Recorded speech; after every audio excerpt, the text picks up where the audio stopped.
Generation 2 legendaries have always been a little bit of a pain to make, because not only you require a lot of gold, a lot of materials, but you also need or a lot of dailies on Pathfire or a lot of Dragon Stand farming to get one specific material that you can now skip with this one vendor.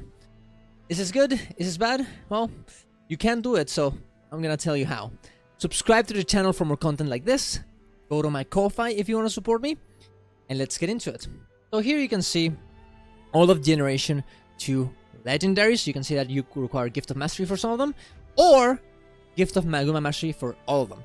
The Gift of Maguma Mastery requires Crystalline Ingot, other things as well, map completion and whatever, but Crystalline Ingot. And you can only get this by doing Dragon Stand over and over again and open these little noxious spots that are around the map after the map is done, right?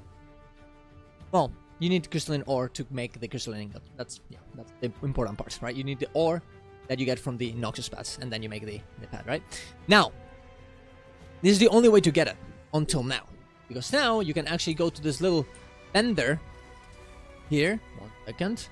Gar Gold Claw that appeared first on Soto, and now you can get it as long as you have HOT. It will be appearing here in Dragon Stand, and you can see here that you can buy crystalline ore for 5 of any of the currencies in Heart of Thorns, which honestly you get a lot because you're doing Chak, you're doing Auric Basin, you're doing Verdant Brink, and you start getting all of this Auric Dust and all this other stuff, and you will have a lot of them by just doing that. You don't actually have to do Dragon Stand anymore.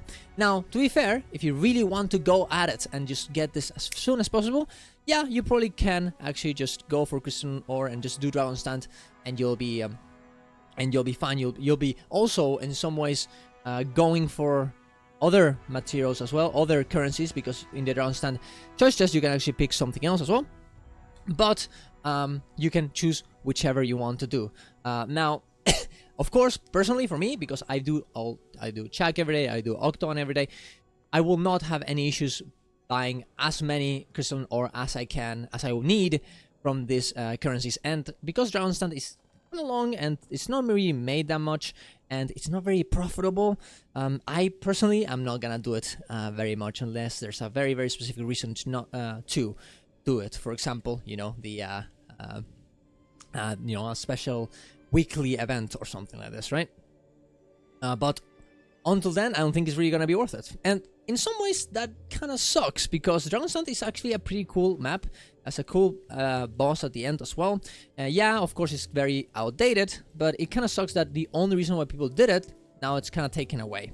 Now, I think it's good because in some ways, it's kind of annoying to do it every time. And in some ways, you still want to do it if you really want to get a lot of this Generation 2s, if you want to do all of them. But it also kind of sucks. And I think this could be fixed by giving this meta a few more things that you get, not only the crystalline ore, maybe more, more materials, maybe something else in the hero choice chest, anything.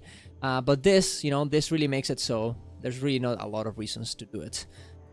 So, I mean, to be fair, the map is definitely very much, what is the word? Not updated. It does not really work very well with the power creep of the game and everything, with the mounts and everything.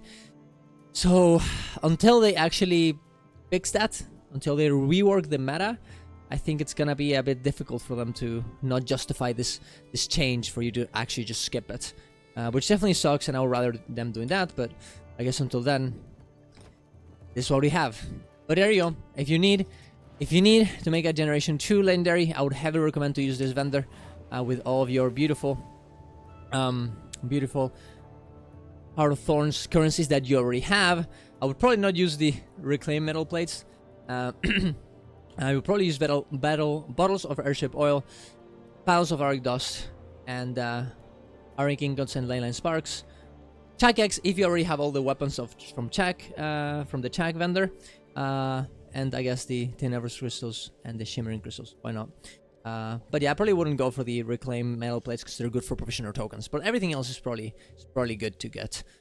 Also, it is nice to do Dragon Stand in order to get this very specific weapons called the machined weapons. They actually look pretty nice, and you will have to do a little bit of a collection and start in Dragon Stand a few times to get all of this, the whole set. So if you want to get that, you can get 2 birds with 1 stone.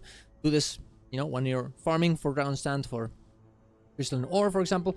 Just go in here, finish your machined collections until you have the only step left on Dragon Stand, and just get that going. But there you go. That is it. Tell me what you guys think. Tell me if this is a good change, if it's a bad change. And there you go. Subscribe to the channel for more content like this. Go to my Ko-Fi if you want to support me. Go to my Twitch to watch me live. Go to my Discord to participate in all our events. See you guys around. Love you all. Bye-bye.